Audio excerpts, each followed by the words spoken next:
Hello friends, कैसे हैं आप लोग। एक बार फिर से आप सभी नियोजित शिक्षकों का स्वागत है हमारे यूट्यूब चैनल में। दोस्तों, आज का जो नोटिस है, नोटिफिकेशन है, बहुत ही इम्पोर्टेंट नोटिफिकेशन बिहार विद्यालय परीक्षा समिति द्वारा जारी किया गया है।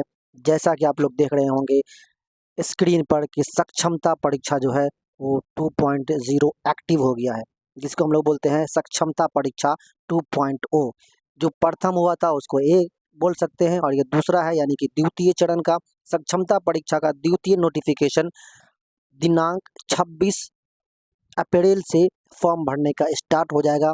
तो क्या है इसकी परीक्षा में, क्या है विज्ञापन में, सारी जानकारी आपको विस्तृत रूप में दिया जाएगा और वो भी सटीक जानकारी दी जाएगी। क्या है इसका सिलेबस और क्या क्या सब है, आप जैसा कि देख रहे होंगे स्क्रीन पर। दोस्तों, सबसे पहले मैं आप लोगों को यहाँ दिखाना चाहता हूँ कि स्क्रीन पर क्या लिखा हुआ है। तो सबसे पहले यहाँ देखिए कि सक्षमता परीक्षा में जो है पहला लाइन में आपको है कि नोटिफिकेशन जारी हो गया। आप लोगों को पता होना चाहिए कि नोटिफिकेशन जारी हो गया है। कब जारी हुआ है? तो रात में, आज रात के यानी कि 24 तारीख को रात्रि 11 बजे के आसपास ये जारी हुआ है।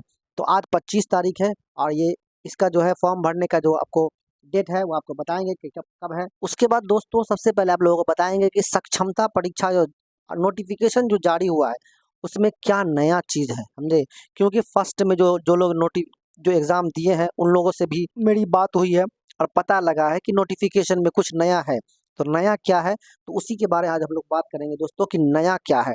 तो सबसे पहले आप लोगों को बताना चाहता हूँ कि नया ये है कि जो सक्षमता परीक्षा एक में कम अंक लाए थे, जो सक्षमता परीक्षा एक में कम नंबर लाए थे, यानी कि 80 प्लस नहीं ला पाए, 90 प्लस नहीं ला पाए, 100 प्लस नहीं ला पाए, वो जो है परीक्षा में शामिल हो सकते हैं और वो जो है सो अच्छा नंबर लाके अच्छा अपना शहरी क्षेत्र पा सकते हैं। उसके बाद है दोस्तों कि सिलेबस उसका क्या रहेगा, फॉर्म भरने का तरीका क्या रहेगा, पूरा विज्ञापन में आप जानेंगे।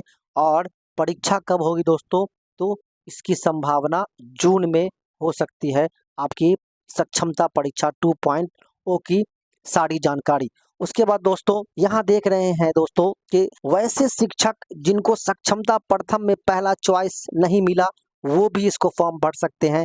क्या है इस न्यूज़ की सच्चाई, इसको आप लोग हम बताएंगे आपको वीडियो को डिटेल्स में। वैसे शिक्षक जिनको सक्षमता प्रथम में पहला चॉइस यानी होम डिस्ट्रिक्ट नहीं मिला वो भी फॉर्म अप्लाई कर सकते हैं। उसके बाद है जिन्हें दूसरा एवं तीसरा चॉइस भी नहीं मिला वो भी फॉर्म भर सकते हैं, उनको भी मौका है। कुल मिलाकर कह सकते हैं कि जिन्हों 100 नंबर से कम वाले नंबर भी बढ़ा सकेंगे। 100 नंबर से जिनको कम है वो एग्ज़ाम देके 100 नंबर से ज़्यादा लाके शहरी क्षेत्र के प्रबल दावेदार बन सकते हैं। उसके बाद है कि होम डिस्ट्रिक्ट पाने का एक बार फिर से आप सभी नियोजित शिक्षकों को जिन्होंने सक्षमता प्रथम का एग्ज़ाम दिया, जिन्हें जो है वो प्रथम चॉइस नहीं मिला है, उनके लिए एक बार फिर से सक्षमता 2.0 में मौका है। तो क्या है विज्ञापन, चलिए देखते हैं दोस्तों। और ये जो न्यूज़ है कि सक्षमता परीक्षा में प्रथम में पहला चॉइस नहीं मिला, इसकी क्या सच्ची जानकारी है वो भी आपको विज्ञापन में ही दिखाएंगे दोस्तों। उसके बाद दूसरा और तीसरा चॉइस, ये सारी जानकारी आपको विज्ञापन में मिल जाएगी। चलिए दोस्तों वीडियो को शुरू करते हैं विस्तृत रूप में। अभी तक चैनल को सब्सक्राइब नहीं किया तो चैनल को सब्सक्राइब कर लीजिए, क्योंकि इसी चैनल के माध्यम से सक्षमता 2.0 की तैयारी दोस्तों 2.0 की तैयारी कल से यानी दिनांक 26 अप्रैल से आपकी 2.0 की तैयारी कराई जाएगी। चैनल पे पहली बार आए हैं तो चैनल को सब्सक्राइब कर लीजिए। और जितने भी नियोजित शिक्षक हैं जो सक्षमता प्रथम में भी शामिल हुए थे, द्वितीय में भी शामिल होना चाहते हैं, या सिर्फ प्रथम में शामिल नहीं हुए थे द्वितीय में होना चाहते हैं, वो सारे शिक्षकों के पास इसको शेयर कर दिए दोस्तों। तो चलिए देखते हैं कि विज्ञापन क्या कुछ कह रहा है दोस्तों। तो चलिए दोस्तों हम लोग आ गए हैं सक्षमता परीक्षा के विज्ञापन के पेज पर, और विज्ञापन में क्या कह रहा है उसको हम लोग देखते हैं कि क्या कह रहा है। सबसे पहले यहाँ हम पहला लाइन देखते हैं दोस्तों। सबसे पहले हम लोग देखेंगे कि ऊपर में जो है विद्यालय, बिहार विद्यालय विशिष्ट शिक्षक नियमावली, यहाँ देख रहे होंगे दोस्तों कि बिहार विद्यालय विशिष्ट शिक्षक नियमावली जो है वो क्या कह रहा है। सबसे पहले इसको हम लोग देखेंगे।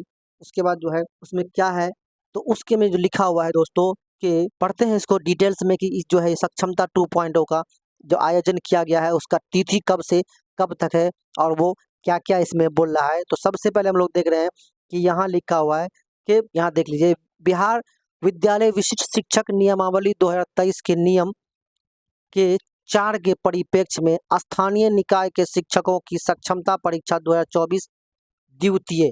यहाँ देख रहे हैं दोस्तों, इसको मैं घेर देता हूँ क्योंकि आप लोगों को समझने में आसानी होगी। देखिए, द्वितीय के आयोजन एवं ऑनलाइन आवेदन पत्र भरे जाने के संबंध में आवश्यक सूचना।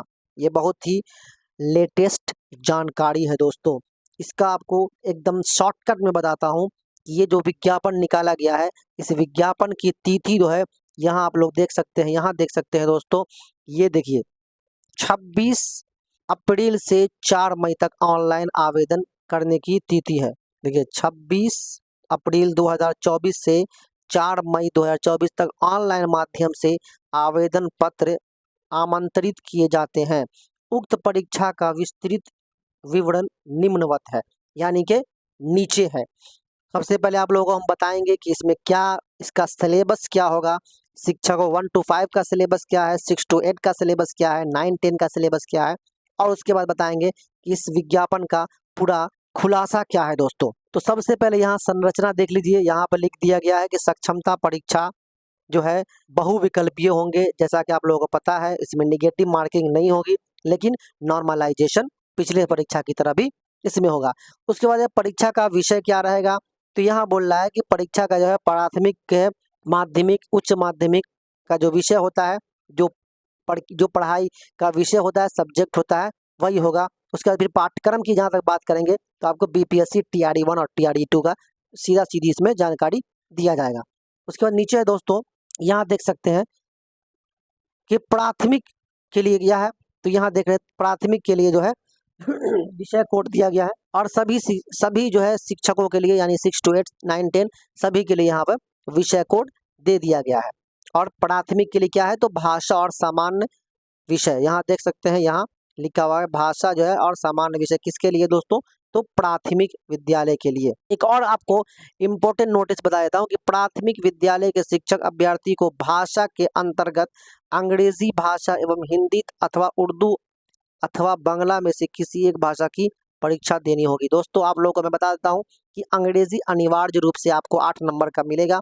उसके बाद 22 नंबर में आपका हिंदी आ सकता है, उर्दू आ सकता है और बांग्ला आ सकता है। यही चीज़ यहाँ पे एकदम शॉर्ट में कह दिया गया है। उसके आगे हम लोग चलते हैं कि ये आपको सिलेबस हो गया, कि आपको ये सिलेबस का कोड हो गया, हिंदी विषय का क्या कोड है, उर्दू का क्या कोड है, बांग्ला का क्या कोड है, अंग्रेजी का क्या कोड है। ये आपको किसके लिए दोस्तों, तो ये 9 10 के लिए, यहाँ पे देख रहे हैं कि ये 9 10 के लिए है। उसी तरह दोस्तों देख रहे हैं हम लोग कि ये जो है आपको 9 10 का था, और उसके बाद यहाँ पे दिया गया है 6 to 8 के शिक्षकों के लिए जो संबंधित विषय है उसके लिए कोड दिया गया है। यहाँ पे हिंदी है, अंग्रेजी है, संस्कृत है, उर्दू है, उसके बाद जो भी सब्जेक्ट है, सामाजिक विज्ञान, सामान्य विज्ञान, वो सारा कोड यहाँ पे विषय कोड दिया गया है। उसके नीचे हम लोग आते हैं दोस्तों, यहाँ देखिए, यहाँ दिया गया आपको 11 12 के लिए जो है विषय कोड दिया गया है कि उस कौन विषय के लिए क्या कोड है आपको, तो ये विषय कोड आपको काम आने वाला है। चूंकि ये जो है विज्ञापन का सही रूप से फोटो नहीं लिया गया है, सही रूप से भेजा नहीं गया है, जिसकी वजह से जहाँ से भी मैंने प्राप्त किया है हर जगह इसी तरह का ये धुंधला दिख रहा है। लेकिन मैं आप लोगों को पूरी तरह से इसकी सब कुछ पढ़ के आप लोगों को बता देता हूँ कि क्या क्या इसमें लिखा गया है। उसके बाद हम लोग यहाँ देखते हैं, यहाँ देखिए पाठ्यक्रम की बात जहाँ तक की गई है, तो मैंने आपको पहले ही बताया था कि पाठ्यक्रम जो आपको देखिए यहाँ बीपीएससी TRE 1 और TRE 2 के निर्धारित जो पाठ्यक्रम किए गए हैं वही आपका यहाँ होने वाला है। यहाँ देखिए लिखा गया है। उसके बाद यहाँ देख रहे हैं दोस्तों, यहाँ आ गया आपको सिलेबस, यानी ये अध्यापक की श्रेणी में 1 to 5 का सिलेबस है, उसके बाद 6 to 8 का सिलेबस है, उसके बाद 9 10 का है, फिर यहाँ 11 12 का है।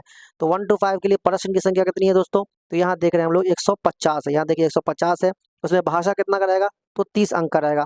उसके बाद जो है आपको सामान्य जो अध्ययन है वो कितने नंबर का रहेगा, तो वो 40 नंबर का रहेगा। उसके बाद जो सामान्य विषय है वो कितने नंबर का रहेगा, तो वो 80 नंबर का रहेगा। कुल मिलाकर 150 नंबर का तीनों रहेगा। उसके बाद हम लोग फिर 6 to 8 की बात करते हैं, उसमें भाषा कितने नंबर का रहेगा, तो वो 30 नंबर का रहेगा। उसके बाद जो सामान्य अध्ययन कितने नंबर का, तो 40 नंबर का। उसके बाद जो है संबंधित विषय आपको 80 नंबर का। तो इस तरह से कह सकते हैं कि सामान्य अध्ययन और भाषा, ये 1 to 5 और 6 to 8 और 9 10 ये सभी का लगभग सेम रहता है दोस्तों। जी हाँ, 80 नंबर का जो प्रश्न है, 80 नंबर का जो सिलेबस है वही आपका संबंधित विषय होता है, संबंधित विषय से होता है। यानी सामाजिक विज्ञान हो या साइंस हो या उर्दू हो, हिंदी हो, इंग्लिश हो, इससे जो है आपको संबंधित विषय से प्रश्न रहते हैं दोस्तों। उसके बाद हम लोग आगे बढ़ते हैं और यहाँ देखते हैं आ गई है आहर्ता की बात। आहर्ता में क्या क्या कुछ कहा गया है। तो सबसे पहले हम लोग देखते हैं दोस्तों कि आहर्ता में क्या किया गया। बोला स्थानीय निकाय के जो भी शिक्षक है, यानी कि जो प्राथमिक में है, माध्यमिक में है, उच्च माध्यमिक में है, या जो भी पुस्तकालय अध्यक्ष है, वो सभी इस फॉर्म को भर सकते हैं।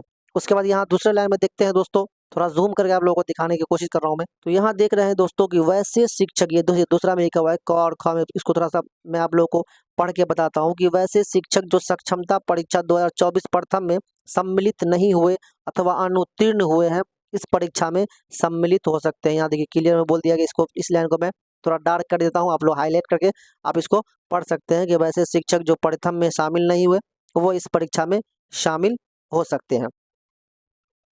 उसके बाद हम लोग नीचे में आते हैं। देखिए यहाँ एक इस लाइन को ही पढ़िए गौर से, आपको समझ में आ जाएगा कि ये क्या बोल रहा है। मैं फिर भी पढ़ के आप लोगों को बताया, अगर आप लोगों को दिक्कत हो रही है पढ़ने में तो मैं पढ़ के बता देता हूँ कि वैसे शिक्षक अभ्यर्थी जिनके द्वारा सक्षमता परीक्षा 2024 प्रथम हेतु आवेदन पत्र भरा गया एवं परीक्षा शुल्क भी जमा किया गया, परंतु किसी कारणवश परीक्षा में सम्मिलित नहीं हो सके, वो इस परीक्षा में सम्मिलित हो सकते हैं। उन्हें परीक्षा शुल्क देना नहीं होगा। यहाँ देखिए, यहाँ लिख दिया, ये देना नहीं होगा। यहाँ देखिए आप देख सकते हैं, उनको परीक्षा शुल्क नहीं देना होगा दोस्तों, ये क्लियर कह दिया गया है कि उनको परीक्षा शुल्क नहीं देना होगा। उसके बाद घ में देखिए लिखा हुआ है कि जिन शिक्षक अभ्यर्थियों का सक्षमता परीक्षा, यहाँ देखिए इस लाइन को पढ़ते हैं हम लोग, इस लाइन को अभी आपको हाईलाइट कर देते हैं। प्रथम में उत्तीर्णता के पश्चात प्रथम विकल्प का जिला आवंटित हुआ है, वैसे शिक्षक अभ्यर्थी बेहतर प्राप्तांक हेतु परीक्षा में सम्मिलित हो सकते हैं। बोल रहा है कि प्रथम डिस्ट्रिक्ट तो मिल गया है, लेकिन अच्छे नंबर के लिए अगर आप चाहते हैं तो अच्छे नंबर के लिए भी आप इस पे परीक्षा में शामिल हो सकते हैं और अच्छा नंबर लाके शहरी क्षेत्र या अपने घर के नज़दीक आ सकते हैं। तो ये भी यहाँ पे क्लियर लफ्ज में बोल दिया गया है। उसके बाद मैं आप लोगों को बताता हूँ कि यहाँ बोल दिया गया है कि यहाँ देखिए जिन शिक्षक अभ्यर्थी, ये वाला लाइन को हम लोग हाईलाइट कर रहे हैं कि जिन शिक्षक अभ्यर्थियों का सक्षमता परीक्षा 2024 में प्रथम में उत्तीर्णता के पश्चात द्वितीय एवं तृतीय विकल्प का जिला आवंटित हुआ है, वैसे शिक्षक जो है अपने प्रथम और आवंटित जिला से संतुष्ट नहीं है। देखिए यहाँ लिखा गया है, और आवंटित जिला से संतुष्ट नहीं है, इस परीक्षा में भी शामिल हो सकते हैं। यहाँ विभाग ने आपको मौका दिया है।